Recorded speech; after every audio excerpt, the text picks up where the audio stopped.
Dear friends, welcome back to dissolve chemistry. पहले video में हमने थर्मोडायनामिक्स का टर्म्स चर्चा कर रहे थे, उसी चर्चा को हम आगे बढ़ाते हैं। तो आज हम चर्चा करेंगे homogeneous. In this video we are going to discuss homogeneous and heterogeneous system क्या होता है। ओके, और हम चर्चा करेंगे इंटेंसिव और extensive property in this video. Okay, system. चलो, कोई भी एक ऐसा सिस्टम हो जिसके अंदर सिंगल फेज हो। ओके, सिंगल फेज का मतलब होता है, मान लो ओनली गैस है, एक सिलेंडर में हमने पैक करके रखा है, पूर्ण उसमें एक फेज है, एक ही स्थिति है, वो हम बोलेंगे गैस फेज। और लिक्विड है।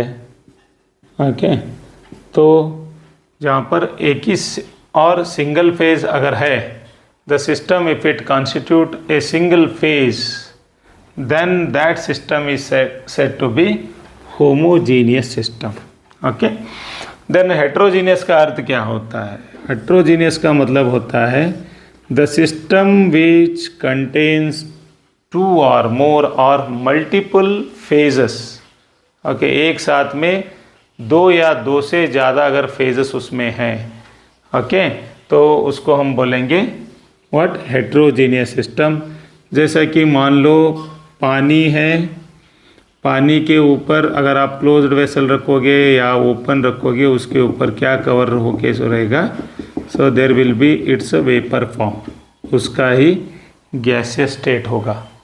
ओके, तब वो क्या कहलाएगा? अब हमारा फेज़ कितने हो गए? दो हो गए, एक तो हो गया गैस फेज़ और एक हो गया लिक्विड फेज़। तो इसको हम क्या हो गए? दो या दो से ज़्यादा अगर फेजेस है तो उसको हमने कहा हेट्रोजीनियस सिस्टम। अगर एक ही फेज़ है, या तो लिक्विड है या तो सॉलिड है या तो गैस है, तब हमने कहा उसको क्या? Homogeneous system. ओके, ये मान लो गैस लिक्विड हो सकता है, लिक्विड सॉलिड हो सकता है। ओके, या नहीं तो दो लिक्विड, इमिसिबल लिक्विड, अगर दो लिक्विड ऐसा हम ले रहे हैं जो कि एक में एक घोल नहीं रहे हैं, तो ऐसा अगर दो इमिसिबल लिक्विड लेंगे तो एक फॉर एग्जांपल एक को अगर हम CCl4 ले रहे हैं, पानी ले रहे हैं, तब भी उसको हम क्या बोलेंगे? हेट्रोजीनियस सिस्टम बोलेंगे। Okay, I think you have cleared with what do you mean by homogeneous system and heterogeneous system. Fine. So next move on to the next topic, very important, that is extensive and intensive property.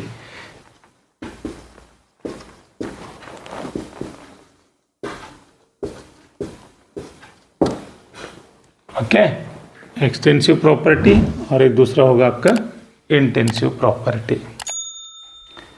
तो इसका मतलब क्या है? Extensive property का मतलब क्या है? कोई भी एक सिस्टम हो, सिस्टम के अंदर जो भी वस्तु है, जिस चीज़ से बना हुआ है, तो उसका जो प्रॉपर्टीज़ है, जैसे कि प्रॉपर्टी का मतलब होता है, एक सिस्टम का प्रॉपर्टी हम बोलेंगे टेम्परेचर है, वॉल्यूम है, प्रेशर है, जिसको हम बोलते हैं स्टेट वेरिएबल्स। आगे हम उसके बारे में समझने जा रहे हैं। तो ये सब सारे चीज़ों को हम क्या बोलेंगे? प्रॉपर्टीज बोलेंगे, थर्मोडायनामिक प्रॉपर्टीज बोलते हैं। The property whose value depends upon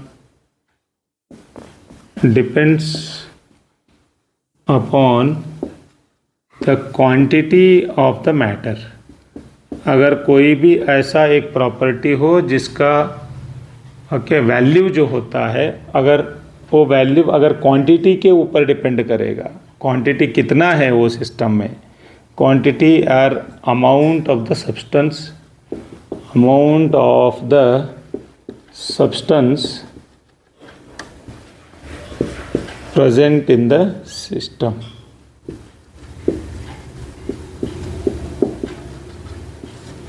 अगर जो प्रॉपर्टी क्वांटिटी का इंडिपेंडेंट है, if it is independent of amount of the substance present in the system, then it is called intensive property. Okay, we will write the property whose value is independent of amount of the substance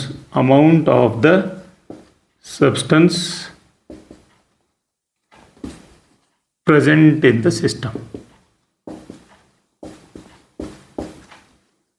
okay, एक ऐसा properties है जो property आपका system में कितना प्रमाण में वस्तु है, मैटर और सब्सटेंस जो भी है कितना प्रमाण में है उसके ऊपर डिपेंड नहीं करता है, तो उस प्रॉपर्टी को हम क्या बोलेंगे? Intensive property. ओके, एग्जाम्पल्स हम देखते जाएंगे और कंपैरिजन करेंगे। So first we will take extensive property. You take as an example is volume, mass of the substance. Okay, then you can take volume, mass, then you take internal energy.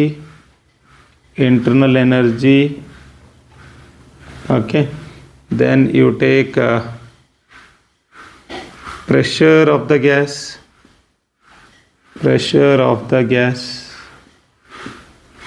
Okay, then you can take heat capacity,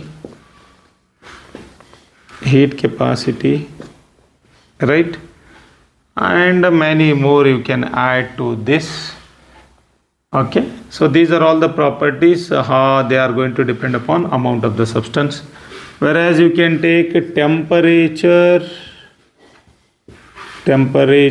density. Okay, then you can take melting point, and boiling point. दोनों एक साथ में लिख रहा हूँ, melting and boiling point.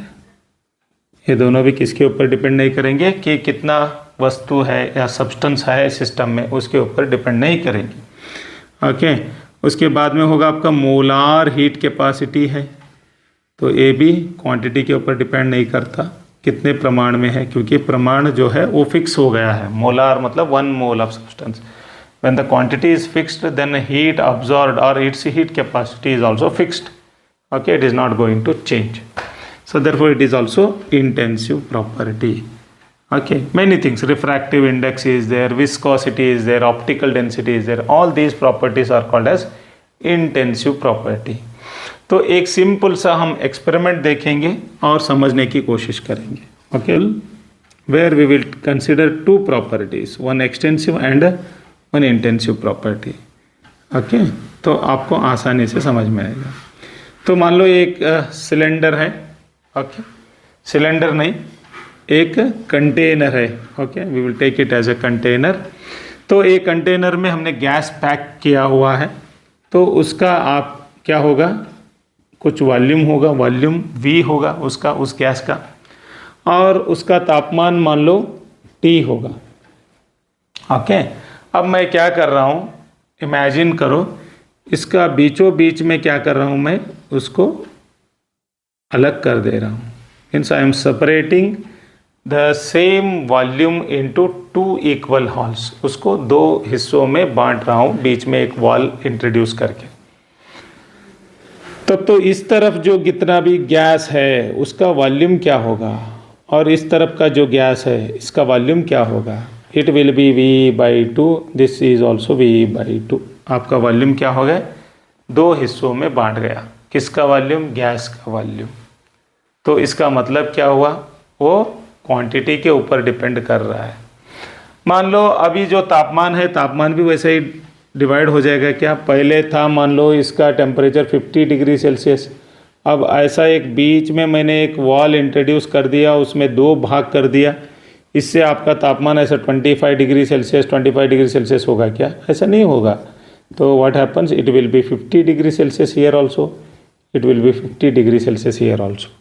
और जो density है, डेंसिटी का अर्थ होता है मास बाई वॉल्यूम, जो दिए हुए जगह में कितना मास को मैं रख सकता हूँ, वो तो कितना क्वांटिटी क्यों नहीं रहता, उसका डेंसिटी उतना ही रहेगा, तो उसकी क्वांटिटी से कुछ लेना देना नहीं रहता। ओके, वैसे ही आप लोग और एक उदाहरण के लिए ले लो, मेल्टिंग पॉइंट नहीं तो बॉइलिंग पॉइंट लेंगे, आसानी से समझ में आ जाएगा।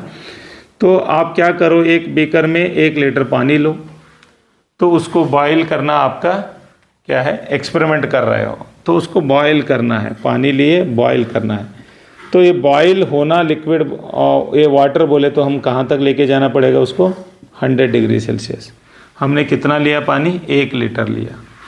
तो वही एक्सपेरिमेंट हम दोहराने जा रहे हैं 10 लीटर पानी लेके। We are taking 10 litres of water and we want to do the same experiment, that is evaporate water और boil the water.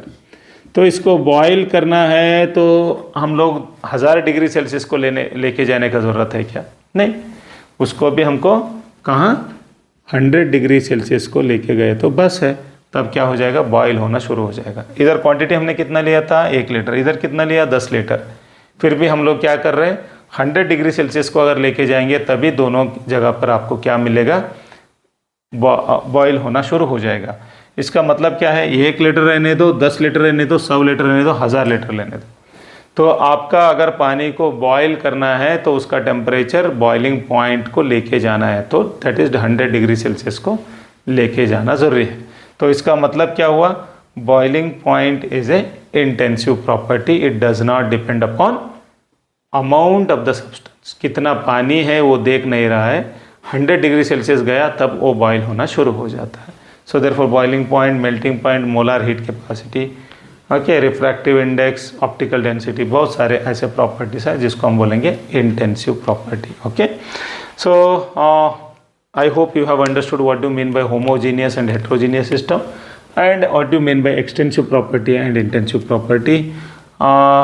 In the next video we will discuss about various aspects like state variables, state functions, path functions. Okay, so don't forget to subscribe our channel. Please subscribe the channel.